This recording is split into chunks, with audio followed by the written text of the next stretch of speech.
Bonjour chers frères en Christ, que la grâce, la paix et la miséricorde de notre Seigneur Jésus-Christ vous soient abondamment multipliés. Shalom et bienvenue dans cette nouvelle vidéo de 7 minutes de pain quotidien du 13 décembre 2025. Nous poursuivons notre lecture dans le livre de Actes des Apôtres, chapitre 9, et nous allons lire aujourd'hui le verset 36. Qu'avons-nous vu dans la vidéo précédente? Nous avons vu que l'apôtre Pierre est descendu à Joppé, dans une ville, pour visiter les frères et sœurs, voir à quel niveau se trouvent, voir à quel niveau, comment ils vont, comment leur foi se porte, comment est-ce qu'ils persévèrent dans le Seigneur, les fortifier, les encourager et les communiquer des dons. Et il s'est laissé conduire tout simplement comme un instrument. Le Saint-Esprit a fini avec Saul dans la vidéo surpassée et a commencé donc à nous montrer Pierre, pour ce qu'il veut nous montrer dans la vie de Pierre. Et Pierre est donc en train de se laisser conduire par le Saint-Esprit. Nous avons vu que, poussé par le Saint-Esprit, il a accordé la guérison à Aîné, cet homme-là qui se trouvait malade depuis 8 ans et paralysé. Et Aîné a retrouvé la guérison à tel point que cela a été un témoignage pour la ville. Non seulement la ville de Lyde, mais aussi la ville du Saron. Et tous ceux qui étaient là-dedans se sont convertis au Seigneur. Et le Seigneur a donc utilisé et s'est glorifié. La puissance du Saint-Esprit a été à l'œuvre. Et nous rendons grâce à Dieu et gloire à Dieu pour la parole de Dieu qui est merveilleuse. Il nous balade comme ça dans les Écritures pour nous montrer différentes choses. Et Pierre n'a pas fini. Son voyage n'a pas fini. Parce que, disons-nous que son apostolat l'amène. Il est un apôtre. Son apostolat l'amène à rendre visite aux frères, comme je disais au début. Et voir comment est-ce qu'ils vont, s'ils grandissent correctement dans le Seigneur. Parce que quand nous devenons enfants de Dieu, nous sommes bien enfants de Dieu. Nous commençons quelque part enfants. Mais il nous faut grandir. Jean va parler de fils et plus tard de père. Donc il faut grandir dans la foi.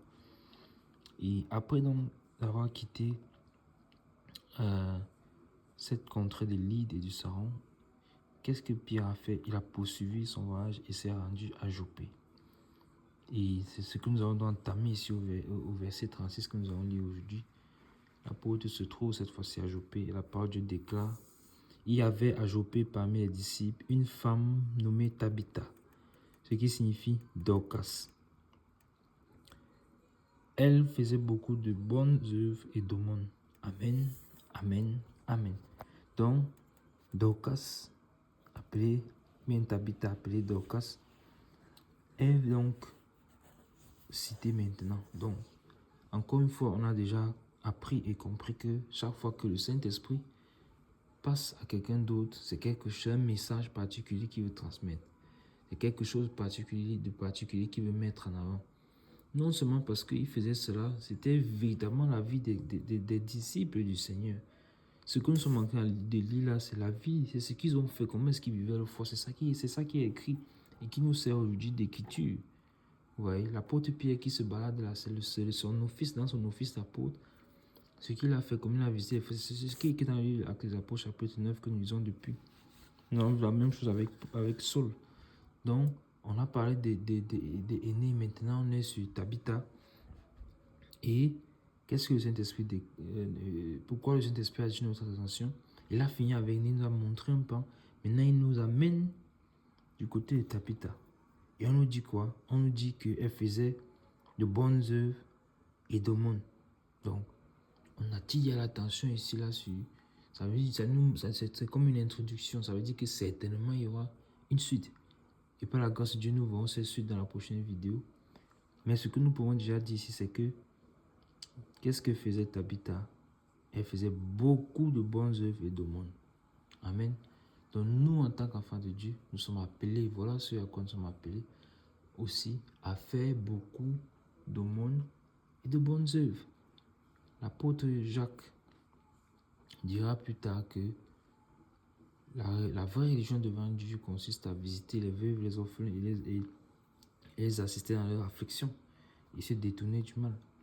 Donc vous voyez que voici une femme de référence, une femme de qualité, une femme qui met en avant les autres, qui se soucie du bien-être des autres. Elle n'est pas centrée sur elle-même. Voilà, on sent que les fruits de l'esprit sont véritablement manifestés chez elle.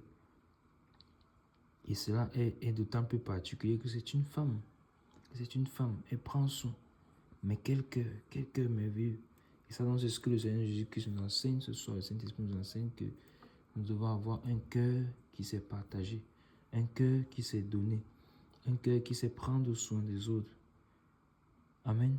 Donc, nous sommes vraiment impatients. Je suis impatient de connaître la suite de cette histoire.